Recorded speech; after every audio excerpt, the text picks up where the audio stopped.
Russian dictator Vladimir Putin has agreed to halt the war in Ukraine. US President Donald Trump urged Putin to stop the war. Meanwhile, the US has developed its own plan to end the war. So how did Putin agree to stop the war in Ukraine, and what is Trump's deadline for this?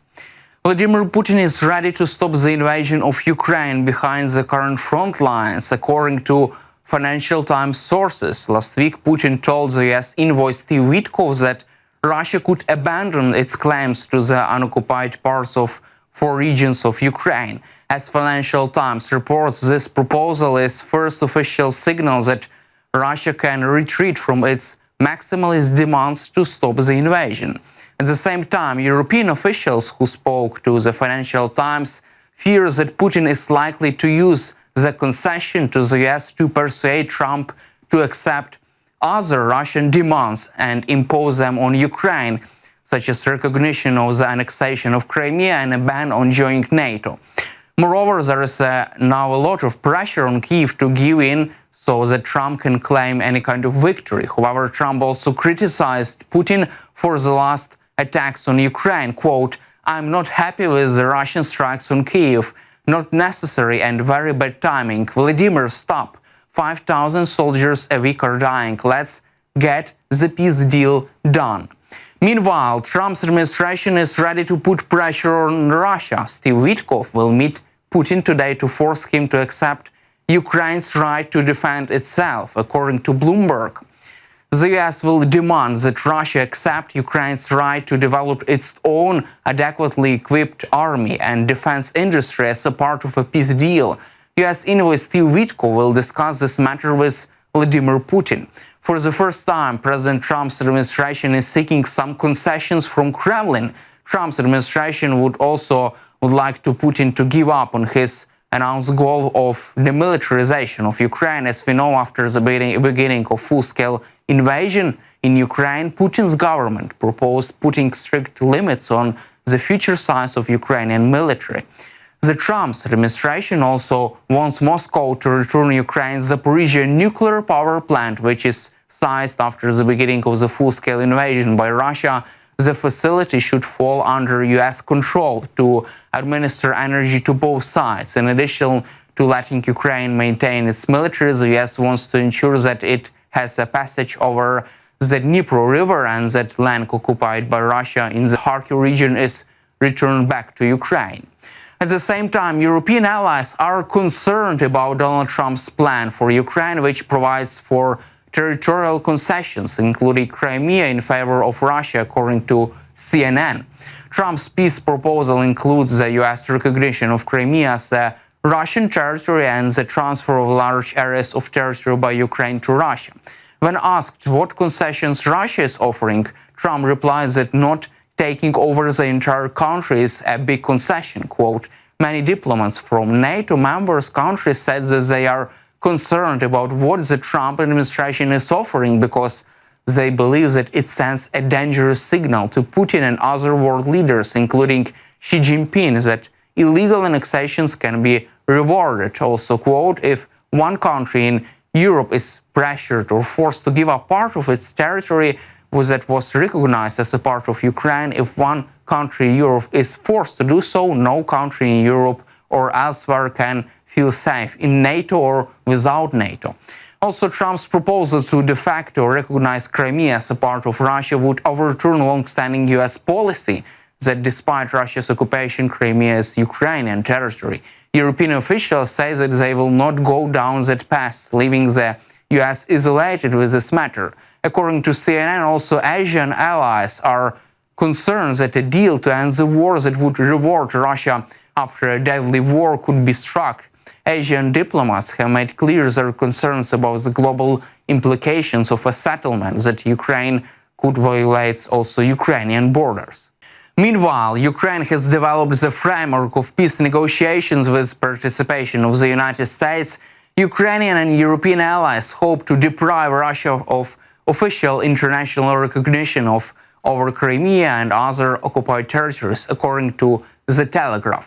Ukraine would like to ensure that any peace agreement is based on international law, not on capitulation with a specific caveat regarding a possible Chinese invasion of Taiwan. They also emphasize the importance of clear security guarantees as the price for any future peace agreement under which Ukraine cedes territory to Russia, even temporarily.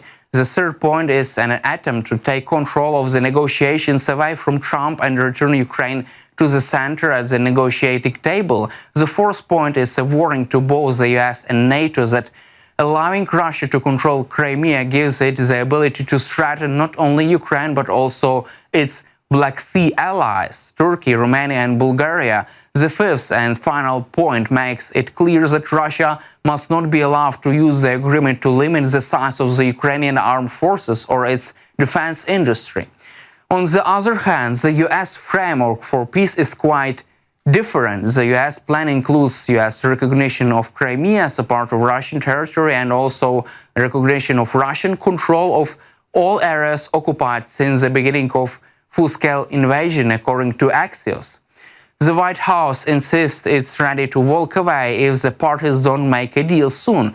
Trump's proposal would require major concessions from President Zelensky. Trump proposes to de jure US recognition of Russian control in Crimea, de facto recognition of Russia's occupations of nearly all of Luhansk Oblast and all other regions of Donetsk, Kherson and Zaporizhia. Also, Trump will promise that Ukraine will not become a member of NATO. However, under Trump's plan, Ukraine could become a part of European Union. The US plan also includes the lifting of sanctions imposed by Russia after 2014 and enhanced economic cooperation with the US, particularly in the energy and industrial sectors. Trump's plan also includes so-called security guarantees for Ukraine. Trump proposes a robust security guarantee involving a group of European countries and potentially also like-minded non-European countries. However, the document does not mention any US participation in that. Trump also is pressing forward the return of the small part of Kharkiv Oblast to Ukraine, which has been occupied by Russia, safe passage of the Dnieper River, compensation and assistance for rebuilding. Throughout the document does not say where the funding will come from. Other elements of the plan, the Zaporizhia nuclear power plant, the largest such facility in Europe, will be considered as Ukrainian but operated by the US with electricity supplied to both Ukraine and Russia. The document references the US-Ukraine mineral deals also should be signed soon. Meanwhile, British Prime Minister Keir Starmer expressed hope that a ceasefire deal in Ukraine could be reached by this summer. Quote, "We are in an intensive stage of negotiations. Ultimately, I always remember that it is Ukraine that should decide these issues. Not other people should decide on behalf of Ukraine. This should be decided by Ukraine, and Russia should sit down at the negotiating table for unconditional ceasefire."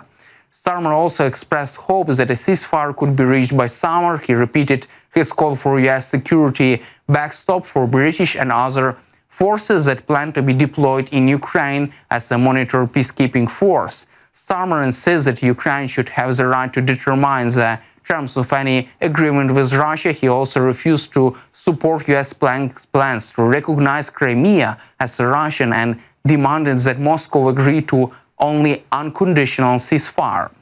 At the same time, according to the Times, UK is discussing possibility of abandoning plans to send troops to monitor ceasefire in Ukraine due to the high risks of such move. UK is discussing abandoning the initial proposal to deploy thousands of troops in key cities in Ukraine to monitor a ceasefire. Instead, UK, together with France, will focus on air and sea protection and arming Ukrainian forces.